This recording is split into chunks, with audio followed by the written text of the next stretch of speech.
Right now, a surprise hearing in Washington after new evidence comes to the January 6th committee. We'll tell you what to expect. And Republican candidates for governor say they would fire Dane County's district attorney if they were elected. We'll tell you why. This is News 3 Now at noon. Good afternoon, I'm Mark Kane. The House Select Committee investigating the January 6th attack on the U.S. Capitol scheduled a surprise hearing today, which is just getting underway. Natalie Brand has the details on what we can expect from Capitol Hill. Adding a new unexpected hearing to the schedule, the House Select Committee investigating January 6th says it has new evidence to share. CBS News has learned the committee plans to call Cassidy Hutchinson to testify. Hutchinson was an executive assistant for White House Chief of Staff Mark Meadows. The committee has already played some of her testimony from a closed-door deposition where she revealed some members of Congress sought pardons from President Trump for their roles in fighting to overturn the election results. Mr. Gates and Mr. Brooks, I know, have both advocated for there be a blanket pardon for members involved in that meeting and a handful of other members that weren't at the December 21st meeting. While Congress conducts its January 6th investigation, the U.S. Justice Department is also continuing to look into potential crimes surrounding the events of that day. New court filings show the FBI seized a cell phone from conservative attorney John Eastman as he was leaving a New Mexico restaurant last Wednesday. It authorizes them to seize my phone and all the information contained in the phone. But there's no indication of any crime that this is connected to. The Select Committee says Eastman authored an illegal plot to replace electors that President Biden had won in key battleground states with electors loyal to Trump and stop the certification of the 2020 electoral votes on January 6th. Natalie Brandt, CBS News, Capitol Hill. And CBS News is carrying a live special report of the hearing. You can watch it over on air on Channel 3. Let's head to the weather center now. Julian Seawright has a look at your certified most accurate forecast. Another nice day out there. Another nice day, even though it's a bit warmer for us. And we are seeing a bit more clouds just starting to develop. But as of right now, pretty quiet here in Madison. Here's our current conditions as of right now. Looking at 82 degrees for us. Not a lot of humidity, so it's rather comfortable even though it is warm. And we're going to be seeing those warmer temperatures throughout much of southern Wisconsin here today. 84 degrees as of right now in Janesville with 80 in Platteville. And our friends to the northwest are still holding on to some 70s for just a little while longer. But as we go on throughout the rest of this evening, we'll see those temperatures start to lower themselves into the lower 80s, but we are also looking for some showers and storms to start to develop towards the back end of our evening and going into tonight as well, which is what we're going to be monitoring as we take a look at our radar as of right now. Areas just into central and parts of northern Wisconsin are looking at some showers. They saw some thunderstorms earlier, but those have phased out as of right now, but still going to be watching for later this afternoon to see how those develop for us here in southern Wisconsin. We'll take a look at that in just a few moments. Until then, let's toss it back to you, Mark. All right, Julian, thank you. See you in a few minutes. So far, at least 7 states have decided to outlaw abortion after the reversal of Roe v. Wade, and others are on the way. In some of those states, abortion access supporters are going back to court. Caitlin Huey has more from Mississippi, one of those states where a new abortion ban has taken effect. Outrage, celebration, and confusion across the country as the Supreme Court's decision leaves the issue of abortion up to the states. 13 states have laws in place that automatically ban the procedure. Yesterday, state court judges in Utah and Louisiana temporarily blocked those so-called trigger laws. Similar lawsuits have been filed in 6 other states, with more expected. Chaos has ensued across broad swaths of the South. Jenny Ma is senior staff attorney at the Center for Reproductive Rights. She filed a lawsuit challenging Louisiana's trigger laws. The fight is far from over. Louisiana's 3 remaining abortion clinics will now stay open pending a hearing next week. We argued that those could not legally stand because they were so confusing and so vague. And so we are challenging those laws under the Louisiana Constitution. Mississippi's only abortion clinic also filed a lawsuit, arguing the law goes against the state's constitution. Everything looks pretty good. Okay. Adriana Lewis Scholes is a certified midwife in Mississippi who often drives 2 hours to see patients. You're taking your prenatal vitamins? Mm-hmm. Okay. She's worried about the lack of resources for pregnant women in the state. Sometimes you have patients that deliver on the side of the road, and that's the thing also because they couldn't make it to the hospital in time.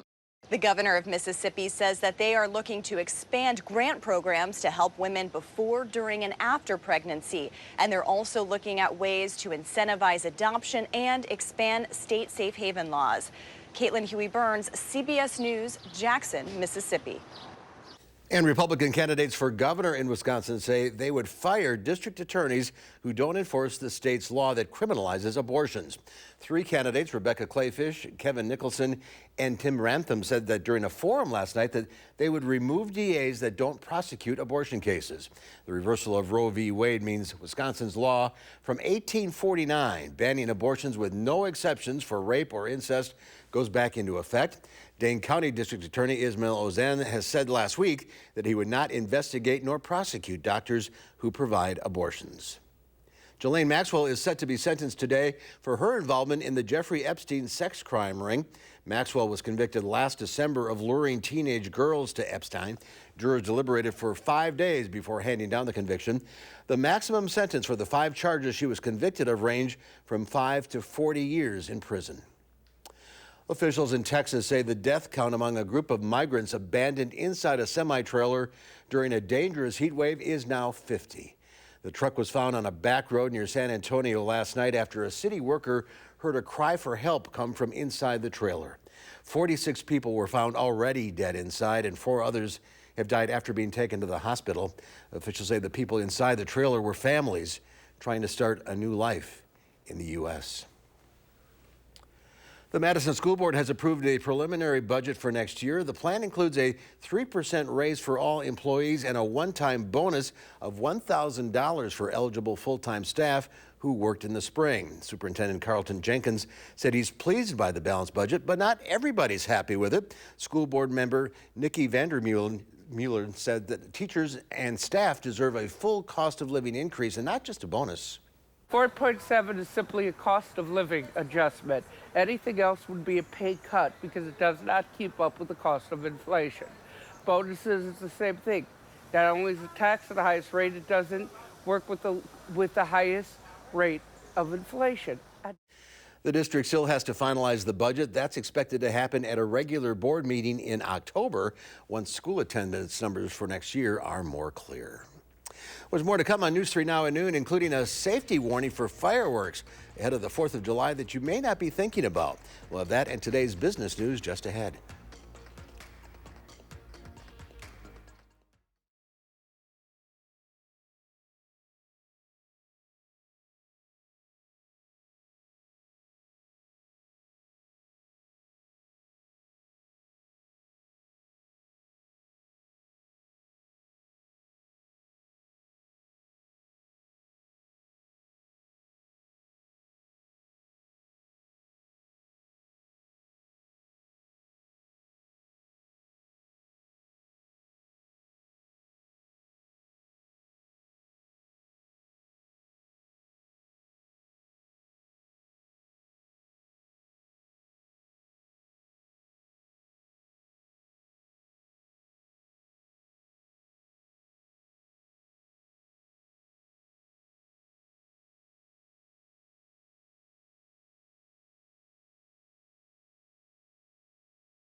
We'll see if Wall Street's recent roller coaster ride extends into the summer. With 2022 nearly halfway over, the markets are deep into the red. The S&P 500 is down 18%, but it managed to claw out of bear territory after plummeting earlier this month to more than 20% below its January high.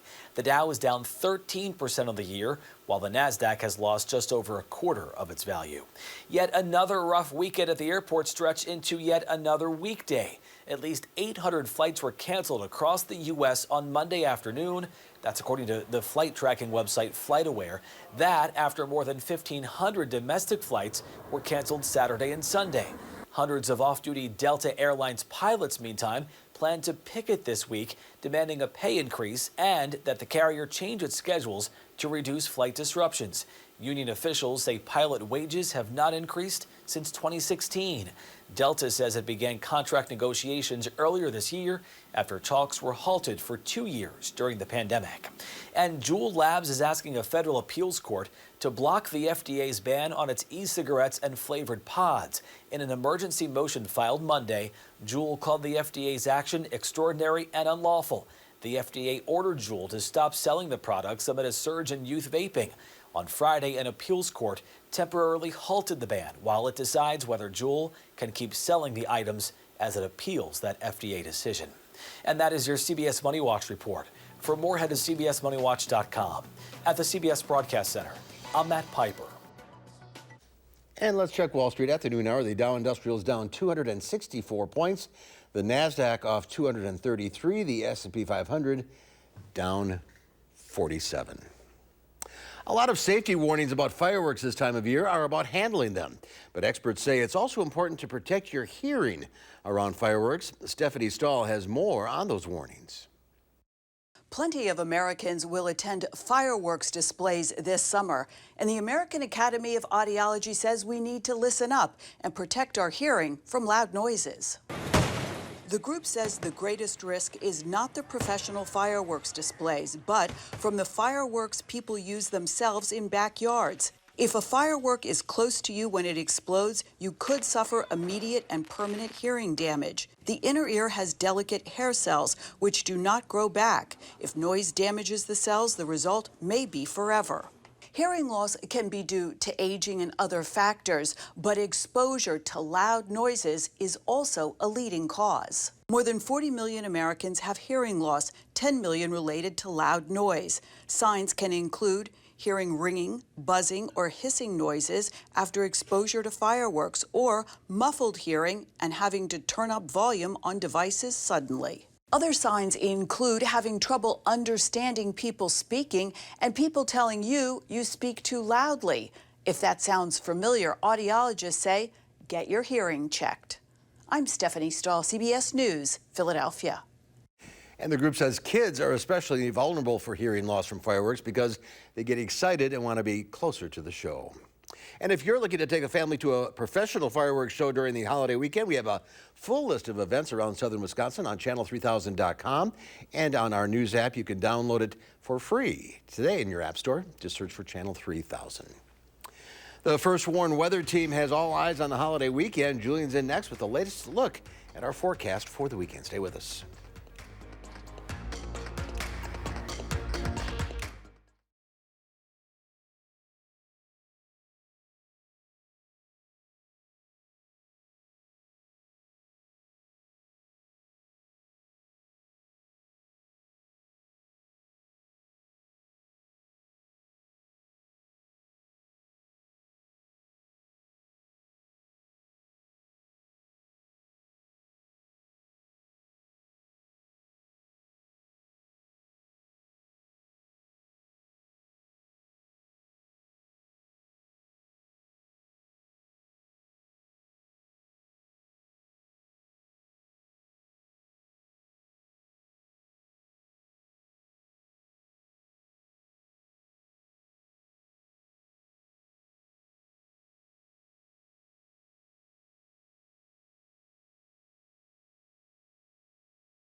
Well, Pam Yankee from the Midwest Farm Report is out of the radio barn today, so here are your farm numbers.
Here's Julian now with a look at the upcoming holiday weekend. That's right, and until we get there, things are going to be a bit on the warmer side as of right now. But starting off, we are watching for some showers and storms to be developing for us here in southern Wisconsin. They have been raging throughout much of the central and northern areas of Wisconsin throughout our morning and now into our early afternoon hours. But we're going to watch and see how this develops for us over the next few hours, especially as we go closer into tonight. Now, here's a look at our Sbc Outlook. As throughout much of Wisconsin, we have the marginal risk, especially for areas in Dane County, just a bit north of the Dells. But then outside of it, we have that slight risk for seeing severe storms. That's going to be in effect for us throughout the course of this afternoon and our evening hours, and especially going into tonight. Now, as we switch our gears closer to about the 5 p.m. commute, we could see a couple of sprinkles here, especially in Dane County, into our early afternoon hours. But then as we go into around dinner time, we are looking for a bit of that dry slot, and that's going to open up the chance for us to start to see some of that convective energy start to build up for us, for those storms to start to sweep their way through in a line. Now, it's not a very organized line, but still it is going to be a line of some showers and storms that will start to move their way from the north across central and southern Wisconsin by the time we get into our nightly hours. For many of us, we'll be asleep while these storms start to move their way through, especially as we get out of Dane County. The storms themselves will start to push closer to Rock and Greene County and then out of here once we get past midnight. Then as we open up our Wednesday, well, things will be a bit more mild. Some cloud cover is going to be developing mainly north of Dane County for us, but we're going to be having a much more quieter day for us once again. Temperatures will warm back up. We'll start to see some middle and upper 80s roll in for us as we get into our evening.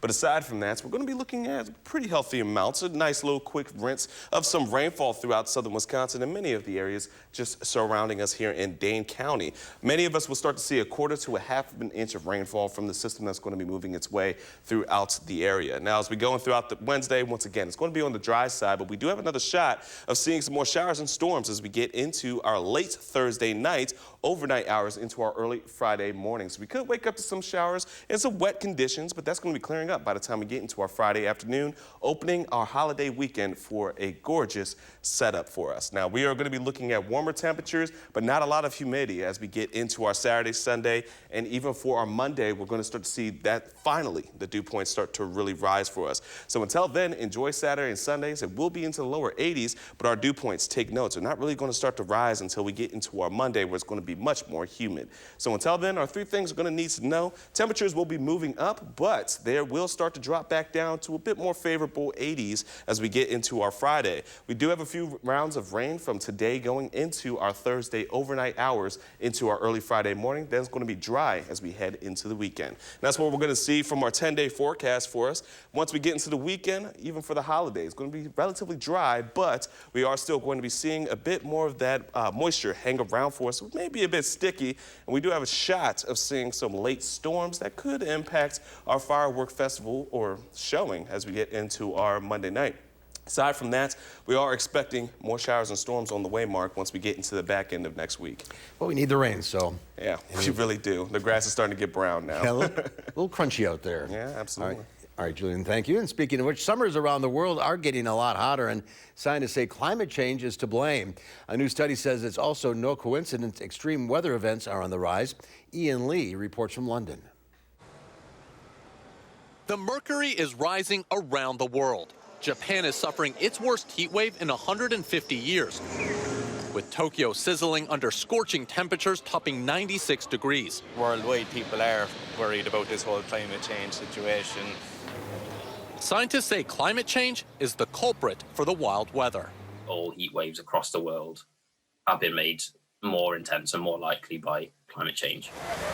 A new global study reveals heat waves are increasing in severity and frequency.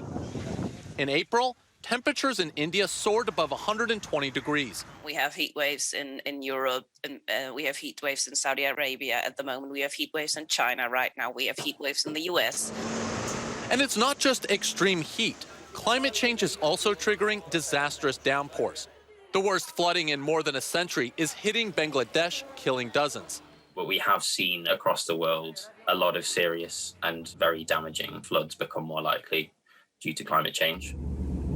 The U.S. hasn't been spared either, with extreme heat and drought fueling massive wildfires in parts of the country and historic flooding swamping Yellowstone earlier this month.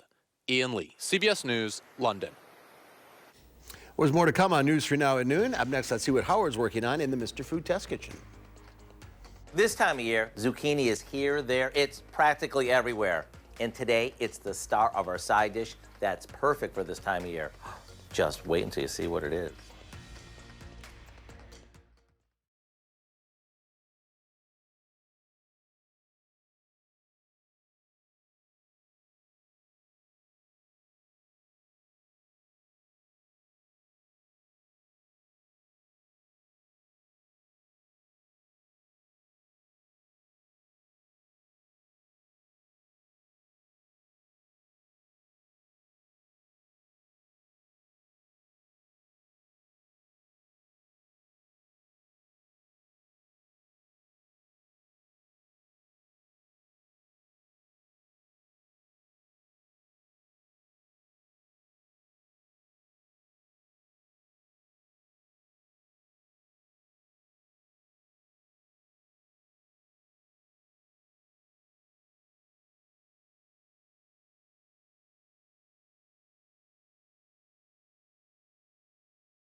Ah, zucchini. It may seem just like any other vegetable, but there's so much more to it. First of all, zucchini is probably the easiest vegetable for us to grow in our gardens. Now, for those of us who grow them, we know that before long, we'll be inundated with them, and we'll find ourselves sharing them with our neighbors and bringing them to the office. And with them being so abundant, it's a darn good thing that they're so good for us. You know, 1 cup of zucchini has only 25 calories and is packed with more potassium than this banana. So let me share a way to turn these into a mouth-watering side dish. We start by sauteing some cut-up tomatoes in a bit of olive oil, along with a touch of minced garlic, fresh chopped parsley, and lots of spices. Once it cooks down, we stir in some zucchini that we've chunked up.